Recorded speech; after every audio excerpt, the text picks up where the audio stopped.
There's so much amazing content online at the minute about zone 2 training, mitochondrial this, lactate testing that, Lionel Sanders this, you name it, it is out there. This is not one of those videos. This video is about my favorite topic, me. I'm TriathlonDan, by the way, and this video is all about the training decision that I have made and the reasons why I've made it. Could this apply to you? Maybe, maybe not. It's up to you to decide. I'm just going to be sharing with you the path that I'm going down, why I've chosen it, and then I guess it's up to you to decide as to whether something like this could suit you. This is obviously not training advice. So my fitness journey has been a lot like the economy. It's been boom and bust quite a few times. In my early teenage years, I was an overweight child. I then in my late teens was dragged along to running and swimming club and did a bit of multi-sport and got to be quite a fit, normal child.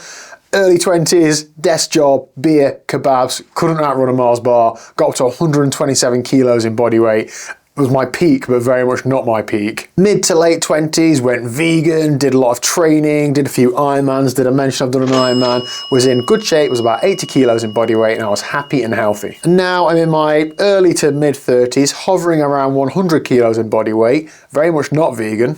I'm doing plenty of training, but I am not where I want to be. And my next goal is my biggest one yet, but it is so clear to me, is that I want to lose weight in a happy, healthy, and consistent way. So the big headline, why only zone 2 and why now? Well, to give this a bit of context, for the last month and for the next 5 or 6 months at least, I'm going to be training almost exclusively in zone 2. I've already seen some benefits in the last month. I've trained well. I've lost 2 kilos in body weight. So I'm hoping that will continue for months to come, and the reasons are many. It's not because it's trendy, it's not because endurance influencers keep telling us that aerobic base is the most important thing since sliced bread.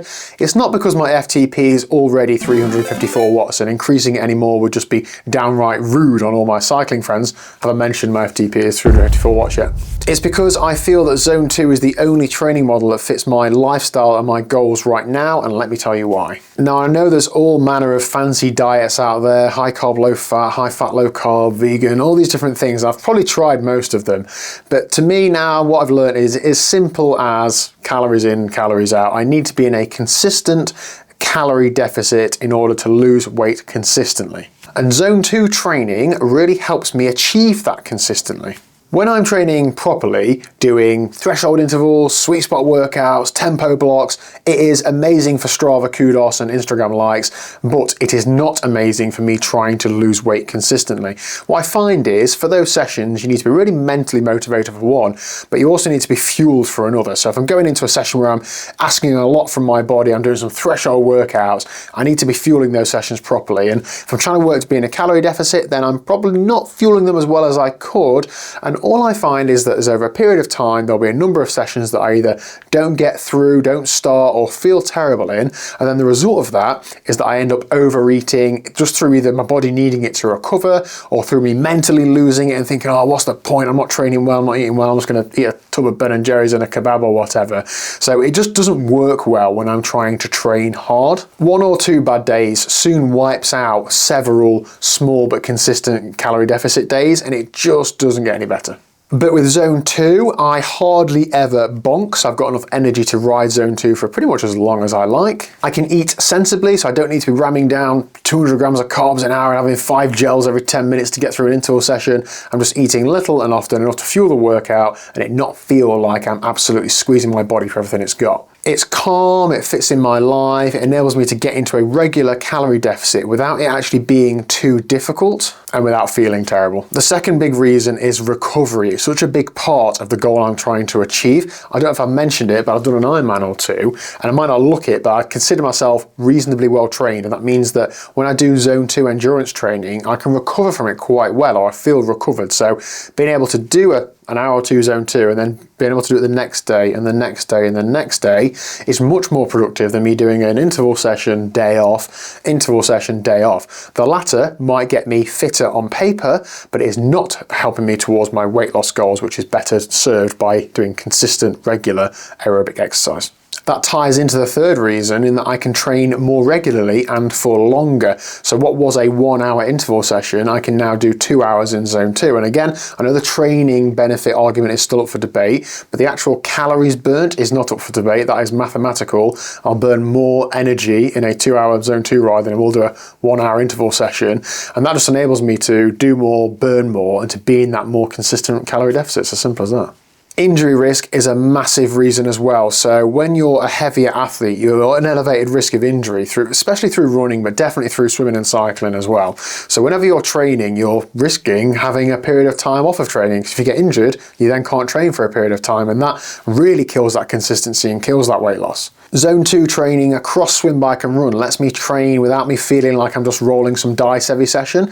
I'm training like I'm confident I'm going to get through it. I know, of course, injuries could still happen, especially in the running, but I'm doing everything I can to manage that, and training at that lower intensity really helps me think, yes, this is sensible and sustainable. The mental aspect is such a big part of this for me. Now, you know in life that you drain your mental energy on several areas. It might be work, family, money, stress, whatever it is, you have to spend it wisely, don't you? So I find that if I'm spending my mental energy on, I've got to get through this 5x5 VO2 max workout, I'm not putting as much energy into what am I eating, when am I eating it, how am I sleeping, these other things. I'm sure the time will come where I need to spend that energy on those interval sessions and things, but for the time being, my main focus is on being in that calorie deficit, so what am I eating and when, and then focusing myself on just getting on the bike or getting out for a run and getting the training done and not thinking too deeply about what that training is.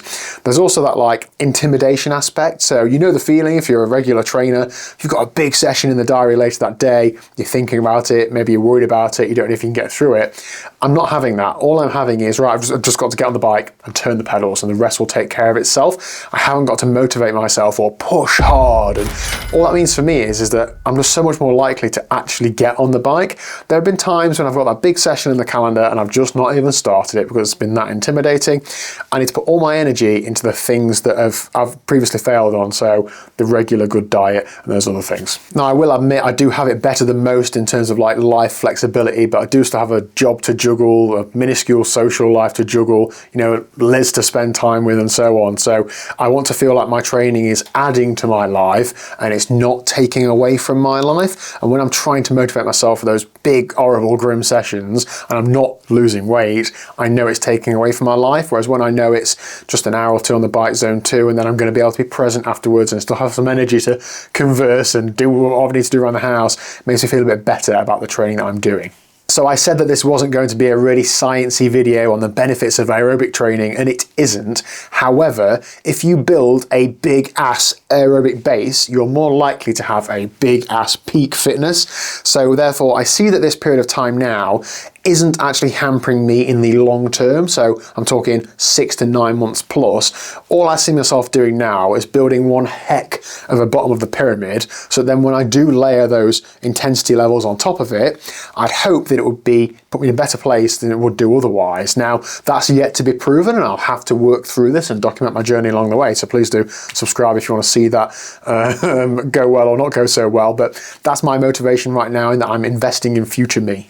So what does this mean for me day to day? Well, at the minute, I'm riding my bike 6 days a week, I'm running 3 days a week, and I'm swimming twice a week. I'm also going to the gym twice a week to try and be a bit more robust. So it's just consistent. There's no like 3 weeks on, 1 week off, periodize this. It's just a case of, can I get, at the minute, 12 to 15 hours a week of aerobic exercise done so that I'm burning roughly 20,000 calories from that ish.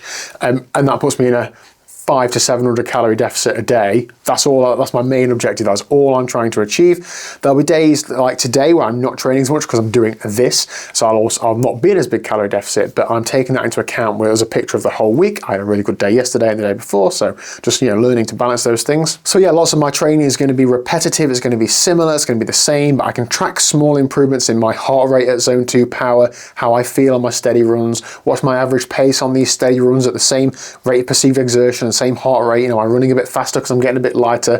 There's still things I can focus on, even though all I'm thinking is just train easy or easy-ish. Now there are going to be small exceptions to this. When I cycle on the road, sometimes I have to go above zone 2 power to physically get up a hill. At the minute, 93 to 95% of my training volume is in zone 2 and the rest of it is above that. But this isn't like 80-20 where you do 80% really easy and 20% really hard. The bit that is above zone 2 is like zone 3. So it's not sexy. I'm not going to get all the Strava kudos in the world. It is absolutely no good for clickbait YouTube thumbnails in which I'm doing a Zwift race and going full gas, because I'm not doing any of that. But what I am confident in is that it is the best thing for me right now, and it's the best thing for me for the next 5 to 6 months. Whoa.